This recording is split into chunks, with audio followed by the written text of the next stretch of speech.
నమస్తే friends, welcome to ARK talks.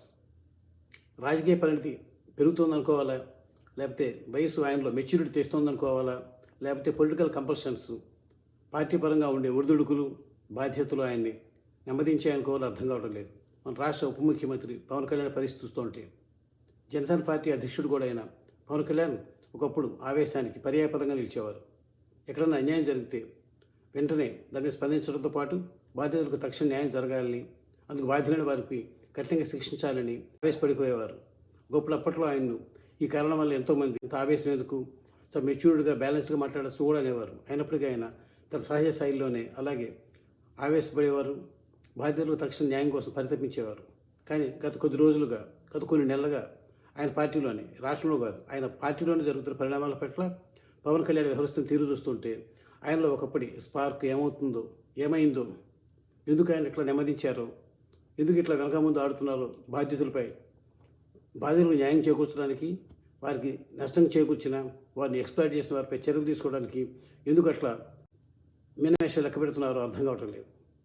లేకపోతే నిన్న రైల్వే కోడూరు ఎమ్మెల్యే అరవ శ్రీధర్ తనకు అన్యాయం చేశాడండి ఒక దళిత ఉద్యోగిని సాక్ష్యాధారతో సహా, అత్యంత జుగుప్సాకరంగా ఉన్న వీడియోతో సహా బయటకు వచ్చి ప్రెస్ మీట్లు పెట్టి మీడియా ముందుకు ఎక్కితే దానిపై ఇంతవరకు స్పందన లేదు.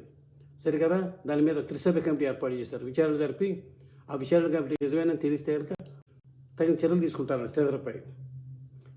సాక్షాత్తు వీడియో వచ్చిన తర్వాత, వీడియో సాక్ష్యం కూడా వచ్చిన తర్వాత, ఊరు కూడా ఏకమే కూసిన తర్వాత ఒక బాధిత మహిళ, పిల్లలున్న పాప, పిల్లలున్న ఆవిడ ఇట్లా తనకు అన్యాయం జరిగిందంటూ దానికి సాక్ష్యాధారాలు సహా బయట పెడుతూ డేట్స్ వీటన్నిటితో సహా బయట పెడితే ఇంకా ఈ కాలం అయిపోయినట్టు అర్థం కాదు. అదే ఒకప్పుడు పవన్ కళ్యాణ్ అయితే ఇలా ఉండేది కాదు పరిస్థితి.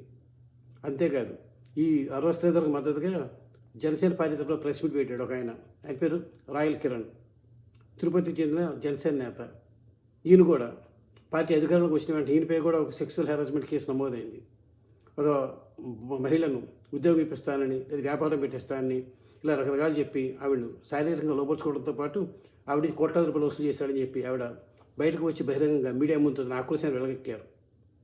దాంతో అప్పుడు ఆయన్ని తాత్కాలిక పక్కన పెట్టిన పార్టీ మళ్ళీ ఆయన చేర్చుకుంది. ఇప్పుడు ఈ అరవ శ్రీధర్ పద్ధతిగా ప్రెస్ మీట్లో మాట్లాడుతోంది రాయల్ కిరణ్. అంటే పిల్లికి ఇలుకు సాక్ష్యం అన్నమాట. నిందితుడికి వత్తాసు పలుకుతుంది మరో నిందితుడు. దీన్ని బట్టి అర్థమవుతుంది జనసేనలో అంత సజావుగా లేదని. మరి ఎక్కడైనా కనీవిని ఎరగలమా? అదే ఆరోపణ గురైన వ్యక్తి అదే ఆరోపణ గురైన ఇంకొక ఎమ్మెల్యేకు మద్దతుగా చెప్పటం, తన మీద కూడా ఇట్లా కుట్రబడినారని, అవి మార్ఫిడ్ వీడియోస్ అని, ఇవన్నీ నానా చెత్తా చెదరం వాడటం. దీన్ని బట్టి అసలు పార్టీ ఏమవుతుందో అర్థం కావడం లేదు. అంతకుముందు శ్రీకాళహస్తిలో కూడా ఎమ్మెల్యే క్యాండిడేట్గా తాను ప్రచారం చేసుకుని వినుత ఆవిడ మీద డ్రైవర్ని హత్య చేయించారన్న ఆరోపణకు ఆ దంపతులు ఇద్దరు గురవడం తెలిసింది మనకి. ఒకప్పుడు అంటే వైఎస్ఆర్ కాంగ్రెస్ పార్టీ అధికారంలో ఉన్నప్పుడు అంబటి రాంబాబు, అప్పటి మంత్రులు అంబటి రాంబాబు, ముత్తంశెట్టి శ్రీనివాస్, హిందూపురం అప్పటి ఎంపీ గోరంట్ల మాధవ్ వీరిపై ఇట్లా సెక్సువల్ ఆరోపణలు ఇవన్నీ వచ్చినప్పుడు ప్రతిపక్షాలుగా ఉన్నప్పుడు ఇవన్నీ తెలుగుదేశం జనసేన ఎంతటి యాగి చేసాయో, వారిపై చర్యల కోసం ఎంత డిమాండ్ చేసే మనం చూసాం. కానీ ఇప్పుడు కూడా అట్లాంటి చర్యలు మళ్ళీ అలాంటి వీడియోలో బయటపడితే వీరిపై చర్యలు తీసుకోవడంలో మాత్రం పవన్ కళ్యాణ్ వారు తమ పార్టీకి చెందిన వారు అవడంతో మినమేషాలు ఎక్కిస్తున్నారు. ఇదే చాలామంది మింగుడు పట్టడం లేదు. ఒకప్పటిలాగానే పవన్ కళ్యాణ్ ఇట్లాగే బాధితులకు న్యాయం చేసేందుకు, వారికి అన్యాయం చేసిన వారిని శిక్షించేందుకు చర్యలు తీసుకోవాలని అందరూ కోరుకుంటున్నారు.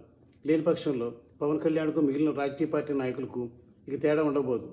ఇప్పటివరకు ఆయనను ఇతర పొలిటీషియన్స్ కంటే భిన్నంగా ఆలోచిస్తారని, ప్రజల సమస్యల పట్ల సత్వరం స్పందిస్తారని, ఆయనకున్న పేరును ఇలాంటి ఉదాహరణ ఇంకోటూరులో జరిగితే కంప్లీట్గా ఆయన కోల్పోతారు.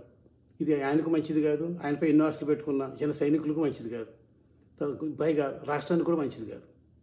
చూద్దాం మరి ఇప్పటికైనా సరే పవన్ కళ్యాణ్ ఇలాంటి తర్జన భర్జనలు పడటం, ఈ మీనమేషాలు లెక్కించడం, సస్పెన్షన్లు పోవడం మానేసి ఇట్లాంటి ఆరోపణలు గురైనప్పుడు వారిని తక్షణమే పక్కన పెడితే ప్రజలకు ఆయనపై నమ్మకం రెట్టింపోతుంది, ఆయనపై విశ్వాసం ద్విగుణీకృతమవుతుంది. చూద్దాం మరి ఆయన ఏం చేస్తారో. ఇప్పటికైనా తన పందా మార్చుకుంటారో, లేకపోతే తాను అందరు పొలిటీషియన్స్ లాగానే అదే తాను గుడ్డని చెప్పుకుంటారు.